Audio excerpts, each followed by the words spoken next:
আমি নির্বাচন কমিশনকে বিচার চাই। আমি আমার পক্ষে আমার মিটিং আমি কাজ পাচ্ছি না, নির্বাচনে ব্যবসা করতেছে। আমি বন্ধক দিয়েছি, আমি টাকা পয়সা নির্বাচনে অফিসে আমি আইছি।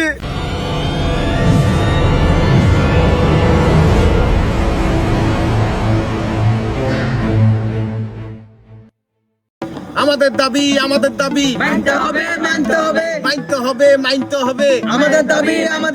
আমরা লস খাইলাম কেন? এটা জবাবদিহি করতে হবে, এটা দাবি। আমরা ব্যবসায় লস খাইলাম কেন? নির্বাচন জবাব দে। আমাদের দাবি মানতে হবে, মানতে হবে। আমাদের দাবি। আমাদের দাবি মানতে হবে, মানতে হবে, জানেন ইতিমধ্যেই ভোট শেষ হয়েছে, আর এই ভোট শেষ হতে হতেই আমরা দেখতে পাচ্ছি রাস্তা ব্লক করে আপনারা হচ্ছে আন্দোলন চালাচ্ছে। আমরা তাদের কাছে যাব যে কি নিয়ে আন্দোলন হচ্ছে, আমরা সেটা দেখতে যাব। আপনারা সবাই আমার সাথে আসুন। দেখতে পাচ্ছেন কঠিন আন্দোলন হচ্ছে, রাস্তা ব্লক করে আন্দোলন হচ্ছে। আমরা তাদের সাথে কথা বলি, তাদের আন্দোলন কি নিয়ে আমরা এটা তাদের মুখ থেকে শুনতে চাই। আপনারা যে দাবি নিয়ে আপনার রাস্তাতে নেমেছেন, রাস্তা ব্লক, গোটা এই পাশে কোনো রাস্তায় কোনো গাড়ি ঘোড়া যাচ্ছে না, তো আপনারা যে কি দাবি নিয়ে আসছেন সেটা আপনি হচ্ছে আপনাদের দাবি সেই গোটা বাংলাদেশের মানুষকে আপনারা সেই দাবিটা তুলে ধরুন। আপনাদের দাবি কি নিয়ে?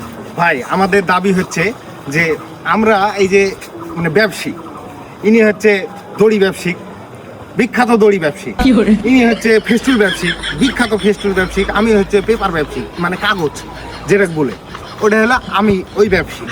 কিন্তু আমরা লস খাইছি। আপনারা যে কি পরিমাণ লসটা খাইলেন সেটা যদি আপনি আমাদেরকে বলতেন।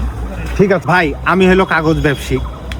আমি এই যে নির্বাচন দেখে আমার জমি মানে বাড়ি এই দুইটি জিনিস বন্দুক থুয়ে, দেখেন ভাই এখনো কাগজপাতি আছে এখানে, তো আমি বন্দুক থুয়ে মানে একবারে স্পেশাল যেটা প্রিন্টের কাগজ, যাতে জনগণের ভোট দেখতে মানে কোন প্রার্থীরা দাঁড়াইছে এটা দেখতে যাতে সুবিধা হয়, এর জন্য ভালো প্রিন্টের কাগজ কিনেছি ভাই।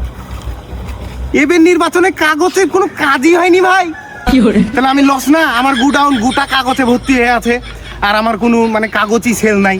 আমি ভাই বিশাল লস খাইছি, এটা নির্বাচন কমিশন জবাব দিবে, না হলে ভাই আমি যাব।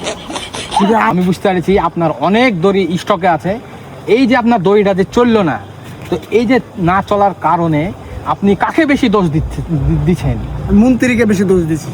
নির্বাচনে অফিসারের লেগে আমার হলো দড়ি লস খাইছি। আমি দড়ির মুষ্টিক বেচিক দড়িতে আমি খুব লস খাইছি, আপনি জানেন না? এমন আপনারা তো সবার দড়ির ব্যবসায়িকের কথা শুনলেন, সে সামনেবার অনেক টাকা লাভ করেছে, এই জন্য সে 2-3 কোটি টাকার মাল স্টক করেছে।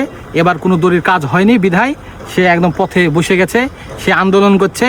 আমরা আর একটা ব্যবসায়িকের কাছে যাব, সে ফেস্টুল ব্যবসায়িক, তার মুখের কিছু কথা শুনতে চাই আমি। এই যে আপনি এত বড় যে লস খাইলেন, তো আপনি কি পরিমাণ টাকা লস খেয়েছেন সেটা যাতে আপনি ভালো করে বলছেন। ভাই, সামনে নির্বাচন, এলি বড় আশা করে আমি বন্ধক থুইছি, মাটি টুটি বেচেছি জিনিসপাতি। আমি 2.5 কোটি টাকার জিনিস ফেস্টুন মজুদ করেছি ভাই।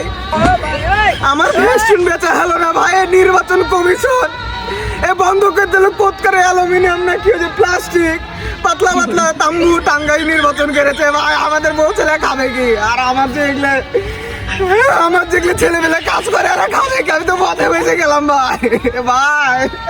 এই যে আপনারা দেখতে পাচ্ছেন, এরা ফেস্টুল ব্যবসায়িক এবং কাগজ ব্যবসায়িক এবং দড়ি ব্যবসায়িক, এরা মাঠে মাটার হয়ে গেছে। এবং এদের যে দাবি, এদের দাবিটা একদম মানে যৌক্তিক দাবি।